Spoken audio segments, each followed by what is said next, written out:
Hi, this is Robin Heppel from funeralgurus.com, and today I'm with Chris and Helen Edley.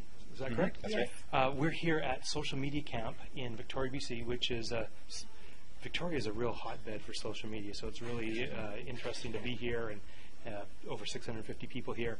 Anyway, Helen and Chris just presented on geocaching. Now, what I've learned in the past is that some cemeteries have been the targets or the locations of geocaching. So what I'd like to do is have them share with the cemeterians what geocaching is, how you could maybe reach out to the geocachers in your community, and really be proactive into getting people into the cemetery, seeing the surroundings, and seeing some of the history. So first of all, welcome to Funeral Gurus. And can you just give us a little background of what geocaching is? Essentially, geocaching is kind of a treasure hunt with a GPS. So people hide these containers, and essentially they're a container with a logbook and a pencil and maybe some trade items in. And they post the coordinates, the GPS coordinates, on a website called geocaching.com. And then other people will come along to the website, they'll download the coordinates into their GPS and then go find it. So that's, in a nutshell, that's what that is. Okay, and then what are they actually finding? What would be in one of these caches? Well, there'll be a logbook and a pencil so that you can record that you were there and that you found it. Sometimes some trade items like keychain, toys, little trinkets, things that kids might like, or adults, buttons, collectible things. We've seen ones that are currency caches, and they've got like coinage from around the world. So trade a British for a Peruvian coin, Okay. things like that. So it keeps on just evolving and growing. And Yep. Yes. what would be a way of, well, first of all, too, I think, some of the cemeterians might say, oh, well, we don't want people digging around the cemetery. But I think one thing is geocachers are very respectful of the surroundings, right? Very much so.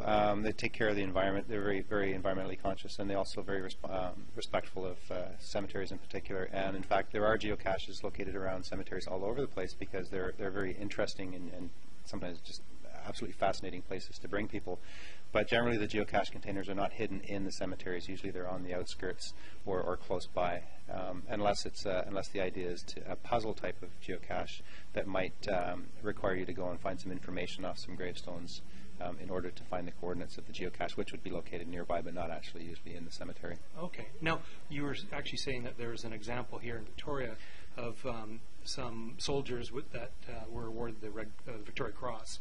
Can you just explain that? Because that was a puzzle one, right? That's right. The geocache itself is hidden out in the Souk Hills. It's quite a nice little hike out towards Mount Braden. But in order to find the coordinates, you have to solve a puzzle. And the puzzle essentially involves, there were 3 Victoria Cross recipients who were buried in Victoria. And there's some information on the headstones of each of those 3 gentlemen that you need to collect in order to build the coordinates, in order to find the actual geocache. So you first of all have to find out who those 3 men were, and that's a challenge on its own. And then of course go to find where their gravestones are and collect that information. So there's no geocaches within the cemeteries, but of course you're brought to some fascinating and very historically significant places within Victoria in order to find the geocache. Okay. And then what would be a great way for the cemeterians to maybe reach out to the geocaching community in their area? How would they find people who are doing that, and how could they maybe welcome them into the cemetery? Well, one way would be for them to involve the local geocaching community. Perhaps look up, for example, here in Victoria, you could look up geocaching community of Greater Victoria, and you would get some Google hits of the local group, and through there's a contact link to contact the admin or people that are involved in the community here, and you could invite them in to create a geocache or help the cemetery managers create a geocache using information perhaps about significant graves, interesting graves. Could be like a historical tour by going to a couple of geocaches. So instead of having to hire people or bring in volunteers to do the tour, you can create the geocache, and then the geocachers will come in and walk through and enjoy the cemetery, looking for the information to solve the puzzle themselves.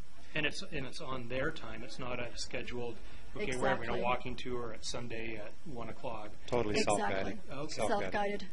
Another thing that's good is for the cemeterians to be aware that this is happening. There are 1.4 million geocaches worldwide, so they are literally all over the place. And the cemeteries are popular places to bring people because they are usually very often so interesting, especially the older ones. So it's not often a good idea to go to geocaching.com, and it's free to sign up with an account. But by doing so, it gives you access to the locations of geocaches. So if you go on to geocaching.com, just create a simple account, have a look at the maps of around your cemetery, and you'll see where the geocaches are actually located. So awareness is a big part of it. Knowing where they are, then of course, will help you connect with the people that are actually finding it. You'll know what's going on when somebody's kind of poking around this particular area over by a fence or in behind the cemetery or something like that, because you realize there's a geocache there and that's what they're looking for. Okay. So you can engage people through that process too. So there's probably geocaches already there and they just don't even know it yet. Well, yeah, very much so. And there are some issues, not issues, but considerations around where geocaches are hidden.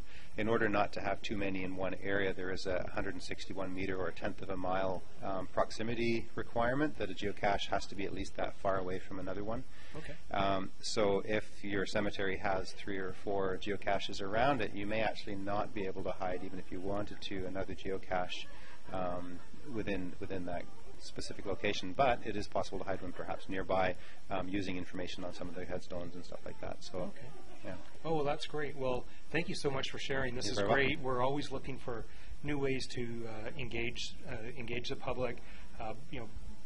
Kind of bring the community back into the the history of the cemetery, because they are the kind of the caretakers of the history of of the different cities and towns all throughout the world. So this is just another way of maybe reaching out to the community and bringing more people in. So that's awesome. great. Thanks Well, thanks so much. You're gurus, and you're watching FuneralGurus.com. Thank you so much.